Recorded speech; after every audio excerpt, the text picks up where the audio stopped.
Good morning, friends. Again, welcome you once again. It's my Simon YouTube channel, Simon Varghese Facebook, Simon Varghese Instagram. Wish you all a happy Onam. നമ്മൾ ഇന്നിപ്പം ഈ video ചെയ്യാനായിട്ട് വരുന്ന വിഷയം വളരെ ഗൗരവമുള്ളതാണ്.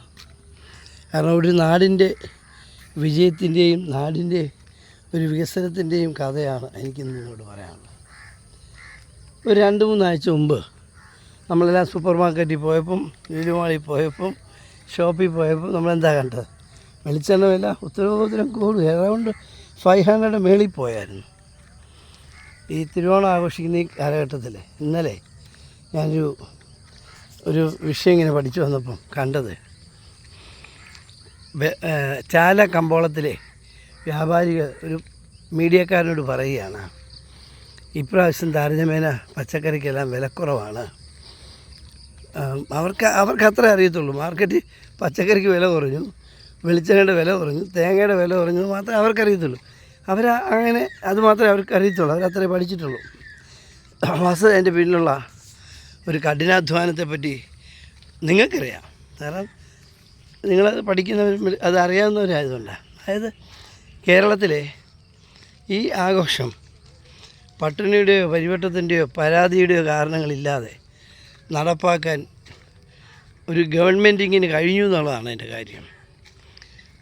അത് ആരും ഒന്നും മുമ്പിൽ വന്നില്ല, ആരും ഒന്നും പറഞ്ഞില്ല, പ്രഖ്യാപനം നടത്തിയില്ല. പക്ഷേ എല്ലാം അതിൻ്റെ എണ്ണയിട്ട് യന്ത്രം പോലെ ഉദ്യോഗസ്ഥന്മാരും ഭരണാധികാരികളും എല്ലാം ശ്രമിച്ചപ്പം കേരളത്തിൽ വിലക്കയറ്റം പിടിച്ചു നിർത്താൻ കഴിഞ്ഞു.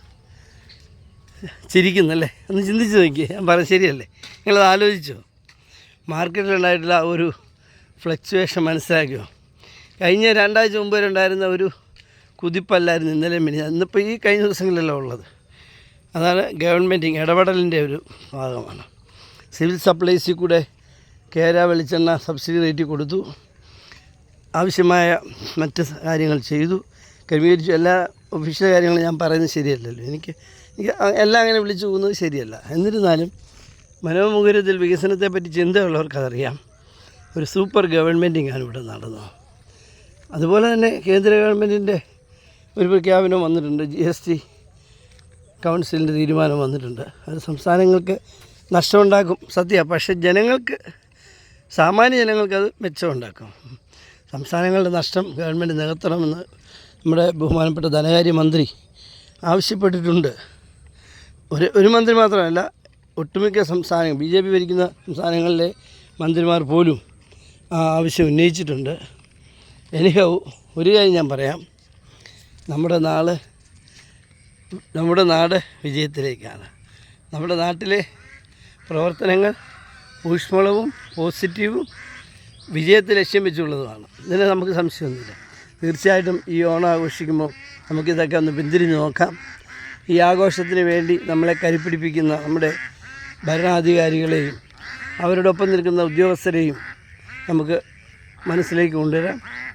ഉദ്യോഗസ്ഥന്മാർ അപ്പം മദ്യപിച്ച് ഭ്രാന്തെടുത്ത് നിൽക്കുന്ന ആളുകളുടെ ഇടയിലേക്ക് ഉദ്യോഗസ്ഥന്മാർ കേവലം ലാത്തിയായിട്ട് വന്നിറങ്ങുമ്പോൾ അവരുടെ ശക്തി മാത്രം കണ്ടുകൊണ്ടല്ല അത് ചെയ്യുന്നത്, ജനകീയ ശക്തി കൂടി കണ്ടുകൊണ്ടാണ്. ജനങ്ങളും അവരോടൊപ്പം കൂടും. ഈ അക്രമാരികളെ കൈകാര്യം ചെയ്യാനുള്ള ധൈര്യത്തിൽ അവർ വരുന്നത്. തീർച്ചയായിട്ടും ഞങ്ങളുടെ കൊച്ചുപിള്ളേരാ, അങ്ങനെയുണ്ട്, നല്ല ഭംഗിയില്ലേ? എന്നും ഞാൻ കാണുന്ന ഒരു കാഴ്ച ഭയങ്കര ഇഷ്ടമായിരിക്കും. ഓക്കെ, അമ്പലമൊക്കെ കണ്ടല്ലോ. എന്തായാലും മനസ്സ് തരളിതമാവുകയും മനസ്സിൽ കാവ്യാത്മകമായ ചിന്താഗതി ഉണ്ടാവുകയും ചെയ്യുമ്പോൾ നമുക്ക് വായിക്കാൻ തോന്നും, അല്ലേ?